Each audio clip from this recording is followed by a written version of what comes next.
લક્ષ્ય ન્યૂઝ, એક નજર, એક લક્ષ્ય. સુરેન્દ્રનગર જિલ્લાના મૂળી તાલુકાના દીક્ષર ગામે પાણી મામલે ગ્રામજનોએ કરી કલેક્ટરને રજૂઆત.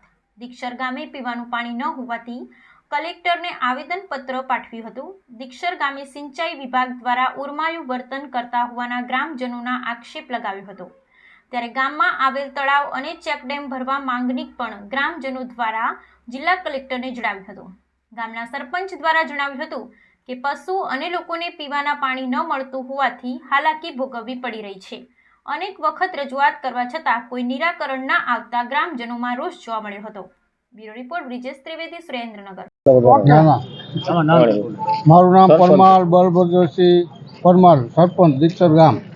આજે અમે ગામ લોકો સાથે ગામના પીવાના પાણીના પ્રશ્ન માટે કલેક્ટર સાહેબને રજૂઆત કરવામાં આવેલ. ગામને હમણાં છેલ્લા 1.5 મહિનાથી પીવાના પાણીનો પ્રશ્ન બહુ ગંભીર હોવાથી રજૂઆત કરેલ અને હાલમાં ગામના લોકોને તળાવમાં પાણી નથી, કૂવામાં પાણી નથી અને જે પાણી પુરવઠામાંથી પાણી આપવામાં આવે પૂરતું પ્રમાણમાં પાણી આપવામાં આવતું નથી.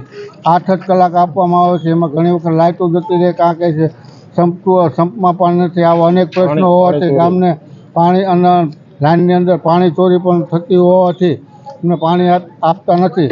અમે રજૂઆત કરેલ કે અમને ગામ લોકોને 18 કલાક પાણી મળી રહે એવું આપ સાહેબને વ્યવસ્થા કરી આપવા વિનંતી વાત કરેલ છે. અને સાહેબે કેટલી વસ્તી છે અમારા ગામની વસ્તી આશરે 5,500ની વસ્તી છે અને 2,000 આદિવાસીઓ 2 થી 25 મજૂરો ગામમાં છે અને પશુધન પણ છે. તળાવ ખાલી છે, એને પણ પીવાનું પાણી પાવા ત્યાં જવું એ પણ મોટી તકલીફ છે. ગામની સીમ જમીનના પાણી આવ ખારા છે. કેનાલ છે?